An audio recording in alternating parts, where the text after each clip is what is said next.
আমি যিসমূহ পৰিয়ালত চৰকাৰী বা ৰাজহুৱা খণ্ডত এজনো চাকৰিয়াল নাই তেওঁলোকক সুবিধা দিয়াৰ অৰ্থে সিদ্ধান্ত লৈছো যে তেনে প্ৰাৰ্থীয়ে মুঠ প্ৰাপ্ত নম্বৰৰ সৈতে 5% অতিৰিক্ত নম্বৰ লাভ কৰিব।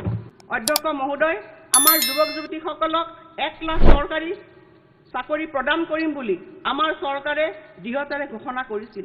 আজি গৌৰৱেৰে জনাও যে 2024 বৰ্ষৰ জানুৱাৰী মাহলৈ আমি 94,506 গৰাকী চাকৰি প্ৰত্যাশীক সফলতাৰে নিযুক্তি দিছোঁ। বিতং তথ্য অধ্যক্ষ মহোদয় মই সদনত দাখিল কৰিছোঁ আৰু বিভাগ ভিত্তিক বিৱৰণ 2022, 23 আৰু 24 ইয়াত দাখিল কৰা হৈছে।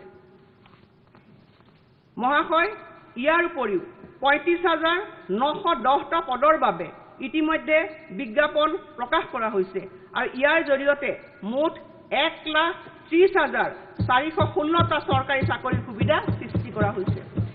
আপোনালোক সকলোৱে এই কথাত নিশ্চিত সহমত প্ৰকাশ কৰিব যে সম্ভৱপৰ কম সময়ৰ ভিতৰতে প্ৰথমবাৰৰ বাবে এনেকুৱা এক অভিলেখ পৰ্যায়ৰ নিযুক্তি প্ৰক্ৰিয়া সম্পন্ন হৈছে।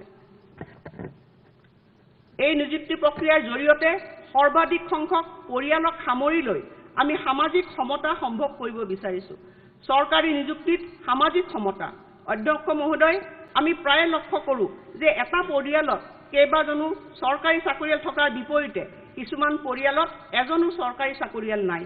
যিমান সম্ভৱ অধিক পৰিয়ালত চৰকাৰী চাকৰিৰ উপস্থিতি নিশ্চিত কৰাৰ জৰিয়তে চৰকাৰী নিযুক্তিত সামাজিক সমতাৰ বাতাবৰণ সৃষ্টি কৰা হ'ব আৰু এনে দৃষ্টিকোণ আগত ৰাখি মই ঘোষণা কৰিবলৈ পাই আনন্দিত হৈছোঁ যে এই নিযুক্তি প্ৰক্ৰিয়া অব্যাহত ৰখাৰ সময়ত আমাৰ চৰকাৰে সামাজিক সমতা প্ৰতিষ্ঠাৰ ওপৰত গুৰুত্ব আৰোপ কৰিব আৰু সেয়েহে তৃতীয় আৰু চতুৰ্থ বৰ্গৰ সকলো পদৰ নিয়োগ প্ৰক্ৰিয়াত প্ৰাৰ্থী বাছনিৰ গুণগত মানৰ সৈতে আপোচ নকৰাকৈ এই ব্যৱস্থা কাৰ্যকৰী হ'ব।